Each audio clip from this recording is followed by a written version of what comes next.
Welcome to the Miller Report. On the Miller Report, we usually talk to real estate people, developers, politicians, but today we're going to talk to somebody from the other side. I'm calling it the other side because it kind of is. He is the Director of Political Action of New York City Council of Carpenters. Basically, he is the political liaison for the Carpenters Union. We've all heard of that.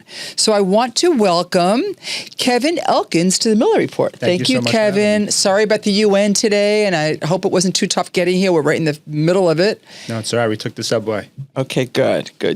So before we begin, I mean, most people in New York have heard of the Carpenters Union, but why don't you tell the audience what it is and what you do? Mm-hmm. Sure. So we represent over 20,000 hardworking men and women in the unionized carpenter industry. That's not just people who are hanging drywall, or some people just think wood. It involves everything from high-rise concrete to dock builders. We do diving. We do everything. We are the largest union among the trades, and we are on the project usually from start to finish. So our jurisdiction's wide. That's why we have so many members, and we aggressively fight on their behalf, not just on their behalf, but also for those workers who don't have the benefit of having a union. We've seen such a rise in worker exploitation, whether it's wage theft or people who are not able to know their rights or have their benefits protected. And so we're not just fighting for our members, we're also fighting for those workers too. So you have 20,000 members. What does an average union employee get an hour? It depends on the trade, right? And it scales up for apprentices up to journeymen. And it varies also. Well, give us the bottom to top. It could be in the low teens maybe, or the high 20s when you're an apprentice. We offer a full 4-year paid apprenticeship program, so it's debt-free. So you're working as you're learning. It's a very competitive program. We open it up. We have hundreds of people coming in every single day. I would imagine today we probably need, with education being lacked, you need skilled laborers. Yeah. So, and our workers statistically perform faster, do it more efficiently. Yes, we have a state-of-the-art apprenticeship school, not only here in New York City, but in Las Vegas too. Is this the biggest union and most employees are in New York? Not of any union, because Carpenters. Of the carpenters, we are the only carpenter union in New York City, and we're made up of 9 different district councils. That, like I said, they have mill rates which handle turbines and nuclear energy plants and all that kind of stuff to people who are doing dock building. So we have divers, everything in between. Tell us what the role of organized labor, and to me that sounds a little fishy, but tell us what, if you want to call it. I guess that's what it's called. Mm-hmm. What does organized labor? What do they play in new development? Well, we have a huge role in development, right? I think for a long time under Mayor de Blasio, there was sort of in our point of view, the developers had sort of the run of the city when it came to projects and making sure that there were fair worker standards on it, because there weren't any. And that was probably exemplified best by 421A, which, based on our analysis, didn't result in many good-paying jobs for most of those construction workers. And so when that program came up for renewal, we, among all the trades, said that program is not good for the people of New York City. It's not good for the renters. It's not good for the people who want to move here. And it's definitely not good for the people building it. So we said, we got to get rid of it. Everyone doubted that we could do it, but we worked very hard. We formed a broad coalition and we eliminated the tax break. So I started this podcast by saying this is going to be from a different perspective. Mm-hmm. So you and I are across the aisle, completely separate. Mm-hmm. I think that 421A was absolutely necessary. Mm-hmm. It was responsible for 70% of the rental housing in New York between 2010 and 2020, 70%. And you voted against it. Tell us why. Because we believe firmly as a North Star is that if the construction workers who are building quote unquote affordable housing can't afford to live in it, then it's not affordable. And time again, those workers were not making enough to have a family sustaining wage in New York City. So to us, you're right. It probably did result in most of those units. No, not probably. It did result in most of those units being constructed. But it was the only game in town. And just because something exists, it doesn't mean it's not broken. And so what we felt is, we first started off with, can we fix it? REBNY decided they didn't want to do that. I just have to interrupt you. So you opposed it because the workers couldn't afford to live in those homes. Yeah, even the affordable housing, right? And so based on there wasn't really a labor standard. So for us, we wanted to make sure that those workers, whether they're in a union or not, are going to be able to be protected. And so you're protecting your workers. Yeah. But when it expired, the Governor Hochul proposed an extension under a new name, 485W. Your group still opposed that. Why? Well, if you go look at that legislation, it's most of what we proposed is actually included in that. But you opposed it. Not 485X. We killed 421A. The next year they tried to bring it back. We said not without strong labor standards, so it stayed dead. And this year, working with our allies in the legislature, we created and the building trades with Gary LaBarbera, the head of our union, Joseph Geiger. We created a proposal that we felt would help build truly affordable housing, and those workers would be protected and can raise their family here in New York City. REBNY, the Real Estate Board of New York, did not want our proposal, but lo and behold, a few months later, after a lot of fighting and teeth left on the floor, who won? We did. What is in the new proposed 485W? So I think there's three big things, right? So first and foremost, there's strong enforcement. So if you are committing wage theft on... We'll get into wage theft. People don't know what that is. So Sure. So wage theft means you're stealing the workers' pay. You've typically seen this in the non-union residential sector where especially... undocumented immigrants or people who just don't know their rights or have the ability to know them through no fault of their own, they may be owed $200, but instead they're getting $100. You may also have situations where someone... Could you back up? Let's talk about wage theft before we talk about... We will come back to what's in 485. Sure. So wage theft. So I'm a union worker and I'm supposed to get paid $200. They're keeping $100. Who's keeping it? Well... First and foremost, you're not really seeing wage theft among the unionized industry because we all have mechanisms in place to make sure our people are getting paid. So what is wage theft? So wage theft, right? And you see this not just in the construction industry, but you'll see it in the restaurant industry and any industry where there's people primarily who are undocumented and the most vulnerable to exploitation. What happens is you work a certain amount of hours, right? You're entitled to a certain amount of money. The person paying you, whether it's a subcontractor, whether it's a labor broker, whether it's your immediate boss, instead of giving you what you are owed, they give you less. And maybe it's not enough or worth enough. How could they just give you less if you have a contract for what it's going to be? If it's all on cash, how do you trace it? So you're saying people sign, they have a handshake and they don't get paid what they do. There's no contracts? And if I'm building a building, I don't get a contract of how I'm going to do. I sign contracts all the time at my company. But if you're someone who understands this, you do this very well. But if you are a first-time undocumented immigrant or even a young kid who doesn't know your rules and your rights, right? They just take back money. They just take back the money. And it's not just us making this up. It's statistically proven. Billions of dollars are stolen every year. That's why people join a union, because you're going to protect them. That's why unions came into existence in the first place. How much do you charge? How much do you charge? As I said, it depends on every trade and where people are. I can't give you that exact answer. So I'm going to say, but you're going to promise an employee, an employee, I guess you call them, that you're going to stop the wage theft, but you're charging them a fee for you to govern, for them to be part of the union, for you to govern that they get paid right?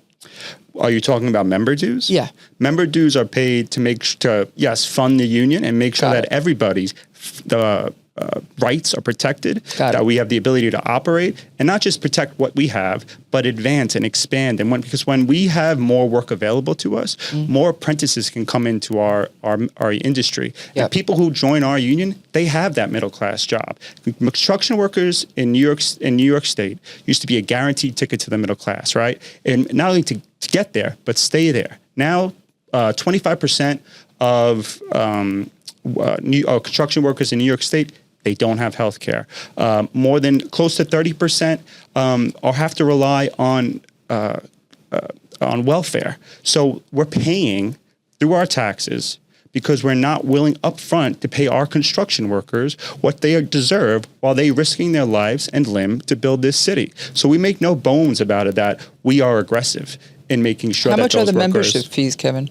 It all depends on how much you're making.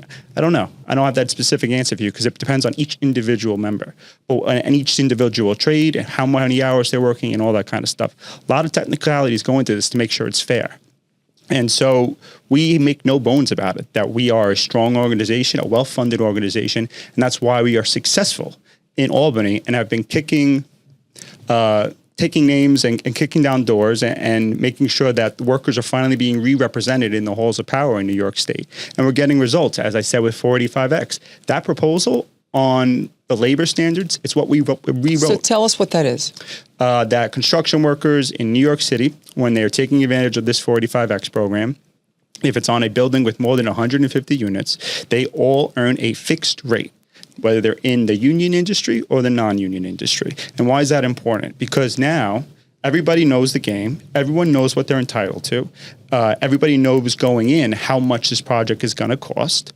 And it's enough to raise a family in New York City. You see how many people are leaving the city of New York. It's not the rich people. It's actually middle class and working class New Yorkers who can't afford to live here anymore. Why? Because income inequality is skyrocketing, rents skyrocketing, home prices, impossible to buy a home. So let's stay on 485. No, I know, but this is important. Okay. The only way to fix that is if we make sure that workers are earning enough to live here.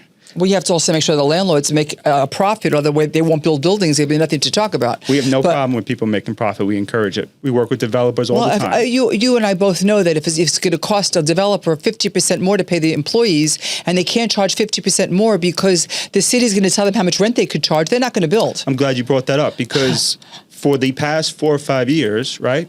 Or maybe I should say a little less, like 2 to 3 years, why have developers not been building? It's not just because there's no 485X. 421A projects still existed. They just weren't being built because they got their foundations in before the program expired. Mm-hmm. So they were allowed to build until 2026. But there's housing court and... But what was every developer saying in the news? And we have legions of quotes that it's interest rates that were stopping the construction. So yes, is our labor cost a part of any construction project? Yeah, but so is materials. So is inflation. Everything's gone up. So at the end of the day, again. It's the consumer that's going to pay more. So the workers should suffer. They shouldn't. Nobody's should earn saying that the $15? workers. I'm just giving the facts that Right. at the end of the day, it's going to be the actual person who needs the place that's going to pay more.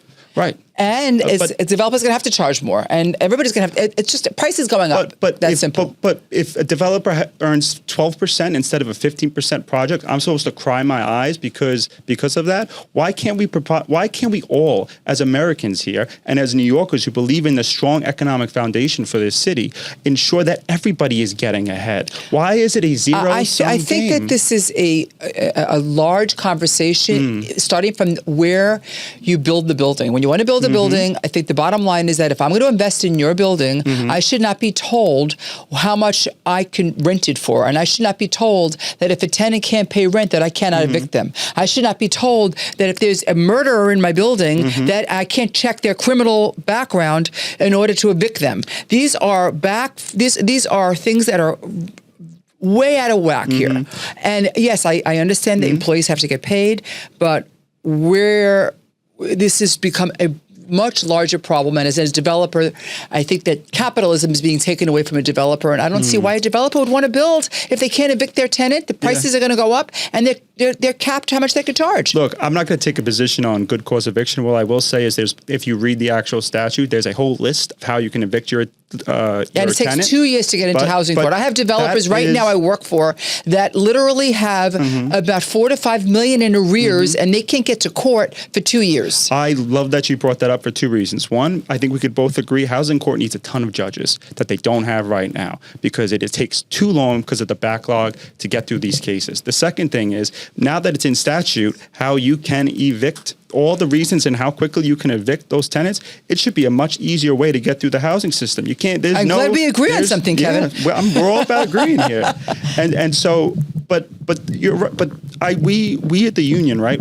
We are not ideologues. We're a bipartisan union, and sometimes we get a lot of crap for it. I like conversations, and as long as we're communicating, this is great. I want to see your point. I think you should see my point because Empire State Properties represents tons of developers, and I see it from their point of view. And I think that the most important thing is that what keeps this city together are real estate taxes. 35% of the budget of New York comes from taxes, and if landlords are not going to build, you're going to see services decline. And property taxes are completely out of whack. That's probably that's part of the reason we need 45X in the first place. So tell us more about, so you said the first thing is that the wages, the prices are going to go up for the job that they're doing all across the board, whether it's union or not. Their I mean, wages, their wages. Okay. Right. What's and then the the second thing, as I mentioned earlier, if someone commits wage theft, if they steal, if someone on the job, the subcontractor, contractor, is committing systemic wage theft where the workers are being exploited, which I think we can all agree is a bad thing, yes, that developer will lose that tax break. So now there is a real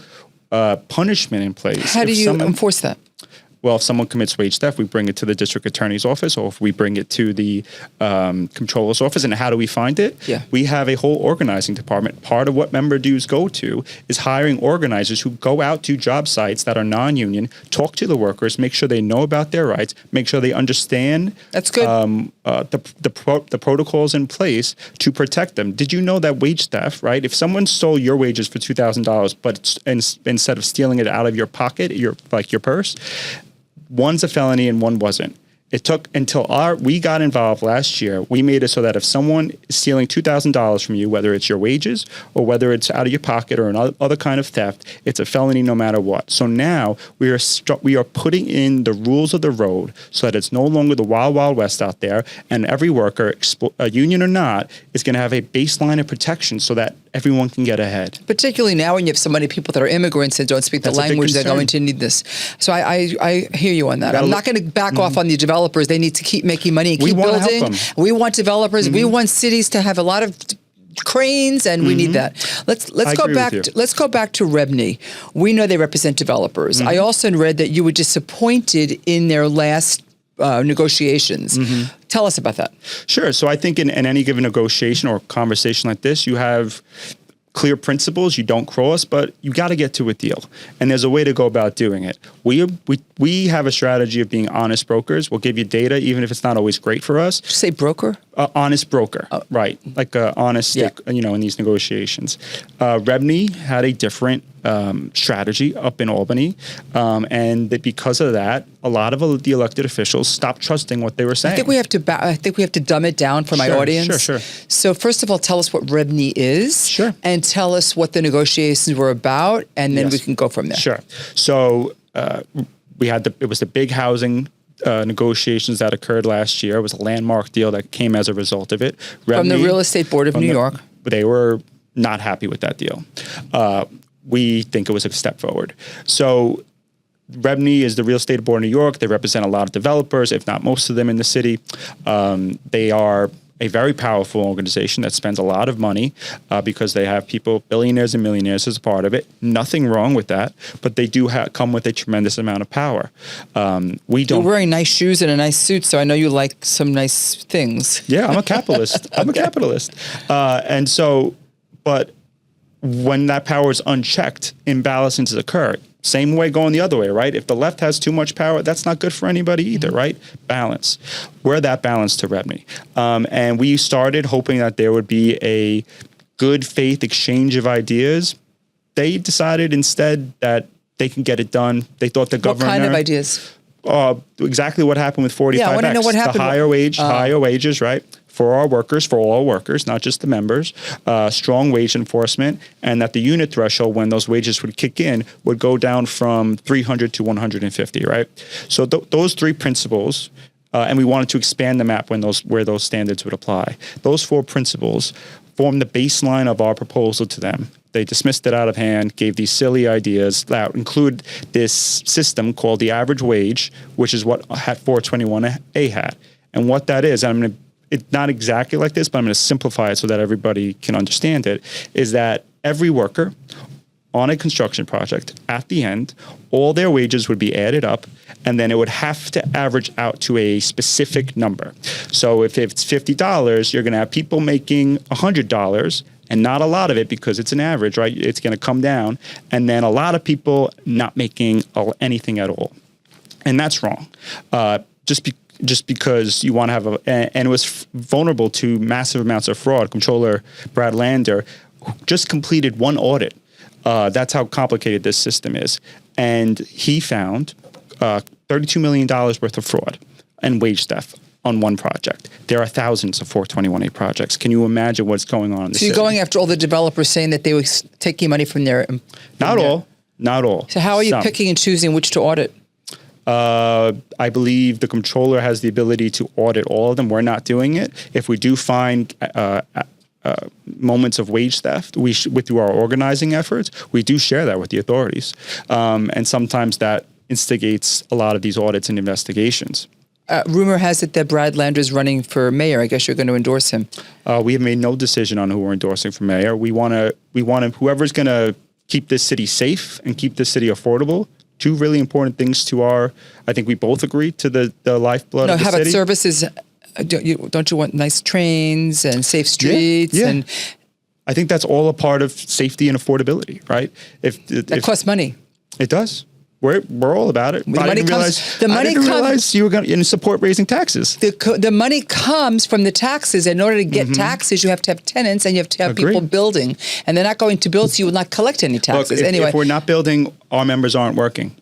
That's point. So it's got to be. There's a balance. It's got to be balanced. It's got to be a balance. Let's move on back to politicians. I read that you said that what you were looking forward to in your current role was holding every politician accountable, no matter who they are. Mm-hmm. When did you say that, and what's that about?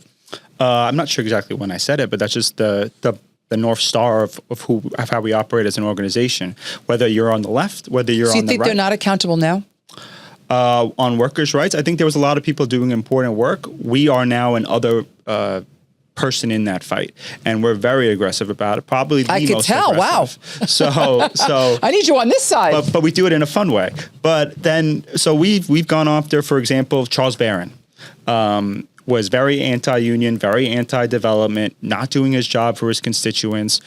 He was up for re-election. This bright young man, Chris Banks, who's been a longtime leader in his community, stepped forward. We supported him. We spent the most out of any union in that race, and he won. So when you don't do the right thing by our members, we're going to come take you out. On the same side, when you do the right thing, we're going to aggressively protect you. That's politics. And it's like we make the no mafia. bones about it. I don't think it's like the mafia. I think that's just elections and how they operate. And if you're not willing to actually do that, you are not doing the job for your members. We don't get involved in this to be best friends with people. We do it to protect the workers. Can you share with us which politicians you feel are pushing the city forward in a positive way? Oh, that's a very good question. Tish James, Speaker Adams, Speaker Heastie are doing great things. Obviously, Hakeem Jeffries. I mean, the fact that we have him in power and Chuck Schumer, I think we cannot underestimate how important that is for New York State's survival. They're all doing extraordinary things. And then you have like lower level council members, Sandra Ung in Queens, Linda Lee in the Bronx. You have Kevin Riley, who's doing really great things as the zoning chair. So there is a breadth of talent that exists in New York City. What do you think about what's happening with Adams right now? Look, I think anybody's troubled by all these headlines, and hopefully we'll get some resolution soon about what's going on. We want to have a fully staffed administration. We want to have people doing their best and focused on delivering for New York City. These are distractions, but hopefully the mayor is going to be able to put them to rest, and we can proceed forward. Is the Carpenters Union support him? We endorsed him last time. We were the only trade to endorse him last time. Do you think you'll endorse him this time? Our members make those decisions, and we haven't started that process. I understand. Do you know of any negotiations that are now in place with political leaders and labor unions that will be more constructive to help build something? Can you share something on a positive note, something that's going on? Yeah, I think there's two things for that, right? I think first is we actually working with some other labor unions and the Cirrus Fund and recently announced that we've raised or are close to raising that we've helped fund a plan for $400 million in residential construction for middle class New Yorkers, right? That's a huge amount of money it's going to be built with union wages. So the idea that we can't build with union wages is false. We're doing it. So if we could figure out, I think the wizards at Remney can do it too. But we are working together. But I love the staff. I'm a member of Rebney, so look, I love the staff there. We get along when we see each other, but we both do our jobs. Got it. So we are doing that work. We're going to be building housing in New York City, right? You're going to be building housing. Wow. Well, not me personally. I mean, yeah. But the Carpenters Union. But our pension funds are investing in the fund that will do so. Where? Which locations? It's in New York City. I can't say just yet. we're not there yet. But And it's we're going to all be gonna affordable. close. It's going to be for the middle class because a lot of No wage theft. won't be on our sites, and if we do, they'll be quickly thrown out and prosecuted. Because a lot of the housing is going towards low income, right, or high luxury, because that's where the subsidies are and that's where the profit is. We need to protect the middle class. Hey, listen, Kevin, I'm right with you. You can't have a city without police, without firemen, without truckers, without people that are going to work in the restaurants, and you need the middle class. There'll be no structure or no city without the proper infrastructure. I completely agree with you. And think about how hard it is to recruit for those jobs right now. It's a travesty, especially because you have a lot of those jobs have a New York City requirement. And how if they can't afford to live here? And so we're cutting ourselves off at the foot here if we don't. So you're targeting the middle class, not affordability. I think that's what you're going to call it. What are you going to call it? Sometimes that's a false choice. How are you going to call it? It's going to be more of the middle income band, is my understanding. Like what price? Like what? How much? I'm not sure the exact. 80,000, 50,000, 100,000, 20,000. I think definitely probably a little bit more than 80,000. But I don't want to say that for sure because let's wait for the projects to be unveiled and all that kind of stuff. But we are investing our money in the future of New York City. We are building New York City with our pension fund and with our blood, sweat, and tears. So we are invested in this, and hopefully, and we're seeing how many units. Again, that's going to be announced when we have all the projects. Is it 100, 2,000, a million? We got to see where. There's a lot of fun stuff percolating, but I'm not gonna break news today. Come on, it's the Miller Report. I'm sorry. So your union is doing so well. It's so powerful. How do you see the labor's role growing over the next coming years? Well, look, I think we're being aggressive and we're strong and we're powerful. You're very aggressive. But there is a lot more for us to do and grow as a union. So we're excited about all those opportunities. But where are we going to fight for more of our fair share? I think through all the ULIPs that come through the city council, we want to make sure those workers are protected. So when those negotiations happen, workers are also part of the community negotiations that the community is looked out for. That's always a battle, and we're fighting and winning those too, more often than not. And then on the state side, there's a law called 224A, which says that when a certain amount of public money is put into a private project, there are prevailing wage requirements attached to it. But there are a lot of loopholes. And so we want to close those loopholes because if our tax money is going to a project, I don't think it's crazy to ask that those workers are not paid below minimum wage or exploited. And so prevailing wage requirements help prevent that. And so we want to make sure that's a part of the discussion in Albany this year too. Okay, well, this is really interesting, and thanks for helping to rebuild our city, and maybe we can come in the middle. No, I hope we have to. We have to. An adversarial relationship doesn't help anyone. Yeah, this is an interesting podcast, and I think that we're going to get a lot of viewers here. Yeah. So thank you so much, and thanks for coming on the Miller Report. Thank you so much. Thanks. Thank you.